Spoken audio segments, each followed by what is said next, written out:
Steelers Nation. Welcome back to our channel. If you want to stay updated on all things happening behind the scenes of our team, you're in the right place. Today, we have a hot topic that's bound to spark debate among the fans. We're diving into the latest wide receiver trade rumors, Ben Roethlisberger's recent comments on a player he wished he could have seen in Pittsburgh, and the challenges our offensive line has been facing. So, drop a like to support the channel, and if you're new here, don't forget to subscribe so you don't miss any updates. Pittsburgh finds itself in a tough spot. We know our wide receiver position needs reinforcements, but efforts to add elite talent to the group have been unsuccessful so far. Since the start of the 2024 offseason, General Manager Omar Khan has pursued big names like Brandon Ayuk from the 49ers and Davante Adams from the Raiders, but unfortunately, none of those deals have come through. More recently, rumors indicated that the team also tried to acquire Cooper Kupp, but with the Los Angeles Rams still in contention for the NFC West, it seems that trade won't happen. With the trade deadline closing on November 5th, the list of viable options for the Steelers is growing short. Veteran DeAndre Hopkins, who recently joined the Kansas City Chiefs, would have been an excellent addition to our team. His presence would free up George Pickens, our top wide receiver, by drawing attention from opposing defenses. But once again, we missed the opportunity. It's frustrating to know that the Chiefs acquired Hopkins for a conditional fifth-round pick, an offer the Steelers could have easily surpassed. In a recent episode of his podcast, Footballin' with Ben Roethlisberger, the legendary Big Ben shared his thoughts on Hopkins. He emphasized how the veteran receiver would have been a valuable weapon for Pittsburgh, especially with his ability to extend plays and attract defenders, which would have benefited Pickens and our other receivers. Hopkins, even at the end of his career, remains a passing threat, and having him on the team could have transformed our offense. What made this news even more frustrating for fans was seeing Hopkins quickly mesh into the Chiefs system, despite a modest start. He debuted with 2 receptions for 29 yards, and even with only 23 snaps, he's already making an impact. It's clear that, with more time to settle in, his production will increase, leaving many fans wondering what might have been if he were wearing black and gold.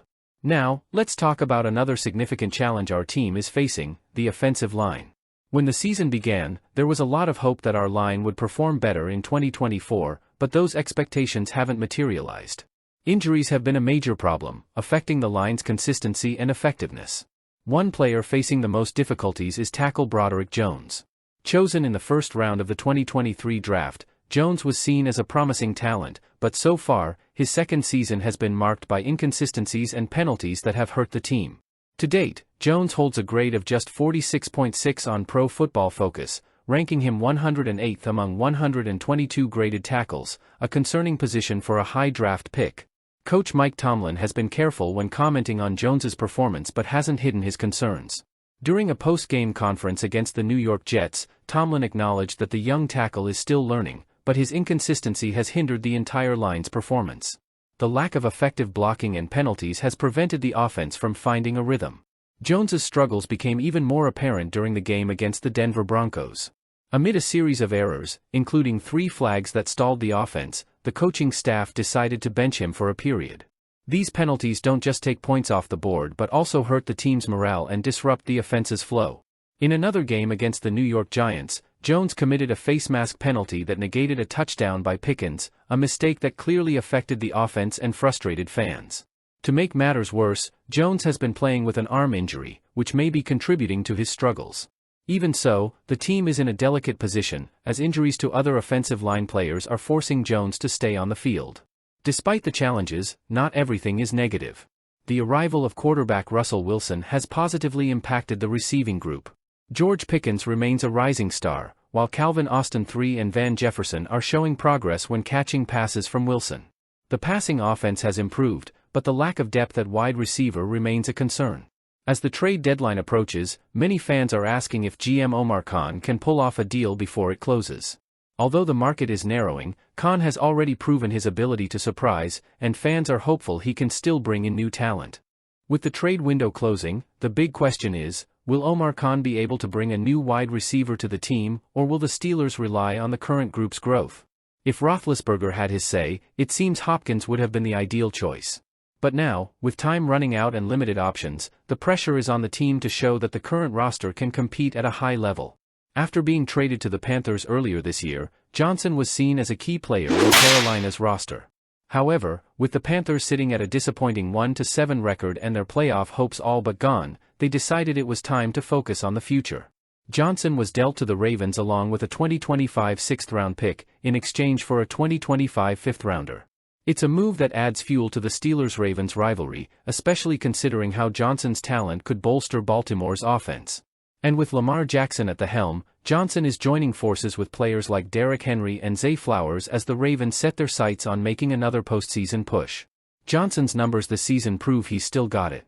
In just 7 games, he put up 30 receptions for 357 yards and 3 touchdowns. Not bad for a player still adjusting to new teams and quarterbacks. He's set to become a free agent at the end of the season, so his goal will definitely be to make an impact quickly with Baltimore. Many of us remember the 2019 NFL Draft, when the Steelers selected Diontae Johnson in the 3rd round out of Toledo. Johnson quickly made his mark with our team. Over his career here, he tallied up 391 receptions, 4,363 receiving yards, and 25 touchdowns across 77 games, 67 of which he started. His 2021 Pro Bowl nod showed us just how talented he was, a player with agility, speed, and some unforgettable catches. In 2022, Johnson committed to us with a 2-year, $36.71 million extension. But his tenure was cut short this past offseason when he was traded to the Panthers in March. That deal brought cornerback Diontae Johnson to Pittsburgh, a player who has started every game for us this year, while a 6th-round pick from the Panthers was later used to draft Iowa defensive tackle Logan Lee. Even though we've been needing a strong WR option lately, league rules prevent us from reacquiring Johnson until 2 years after the trade. That means there's no chance for a quick reunion with Johnson, at least in the near term. When we talk about Steelers history, no rivalry stands out more than the one we have with Baltimore. And now, as we look ahead, Johnson's presence on the Ravens roster only intensifies things. We'll first see him back at Acrisure Stadium in Week 11 when the Ravens come to town, and then again at M&T Bank Stadium in Week 16. With these 2 games on the horizon, it's fair to say Johnson's return to Pittsburgh soil will be an emotional one, and we'll be ready for it. His addition to the Ravens means we'll be facing a familiar offensive threat on their side, one who knows our defense's tendencies and strategies. In the long-standing rivalry that's produced some of the hardest-hitting games in NFL history, Johnson's new role with Baltimore brings even more anticipation and tension to those matchups. Our defense, especially Jackson, who joined us as part of the trade that sent Johnson out, will have their hands full. It's no secret, we're in need of wide receiver talent ourselves. The team has had a challenging season when it comes to depth in our receiving core. With Diontae unavailable due to the 2-year rule, the front office has explored other options to strengthen the roster. But with the trade deadline looming, choices are dwindling. It's a crucial time for Omar Khan and the team's leadership as they weigh potential moves that could give our offense the boost it needs. No matter where Johnson's career takes him, he'll always be a part of the Steelers story.